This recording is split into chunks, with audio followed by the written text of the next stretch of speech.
श्री स्वामी समर्थ.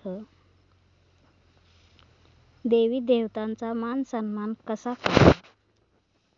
ग्रामदेवतांचा मान सन्मान कसा करावा हे आपण जाणून घेऊया. 1.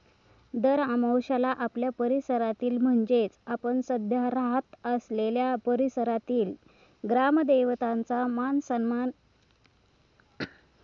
केल्यास बऱ्याच अडचणी संकटे दूर होतात.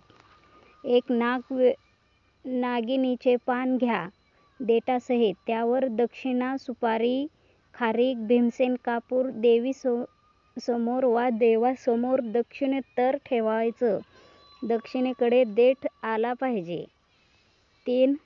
एक श्रीफळ हातात घेऊन मी श्री दत्तप्रभू व स्वामी समर्थ आज्ञेने आपला मान सन्मान करतोय की माझ्या आयुष्यात ज्या काही अडचणी असतील, संकटे आहेत ते दूर होऊ दे असं म्हणून महाराजांचा जयजयकार करून, त्या देवतेचा जयजयकार करून तो श्रीफळ त्यांच्या चरणी ठेवावा.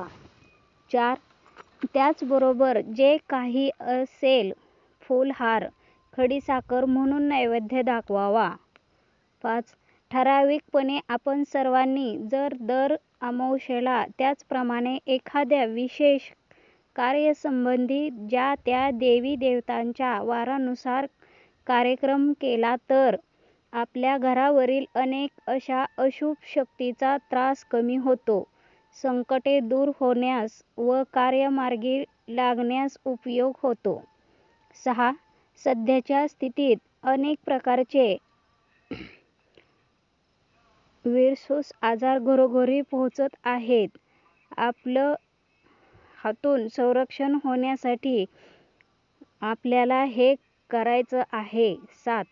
ज्यांना ग्रहांचा त्रास आहे, शनीची पीडा आहे, त्यांनी आवर्जून दर शनिवारी मारुतीचं दर्शन घ्यायला पाहिजे. त्याचबरोबर मारुतीच्या मंदिरात स्वतःचा चेहरा पंतीत बघून ते तेल मारुती देवळात दिव्यात टाकणे, तेथेच बसून हनुमान चालीसा, मारुती स्तोत्र, लांगोला स्तोत्र म्हटले पाहिजे.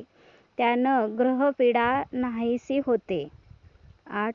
प्रत्येक स्त्रीने मंगळवार, शुक्रवार बघून देवीच्या मंदिरात जाऊन एक पाठ दुर्गा सप्तशती करणे.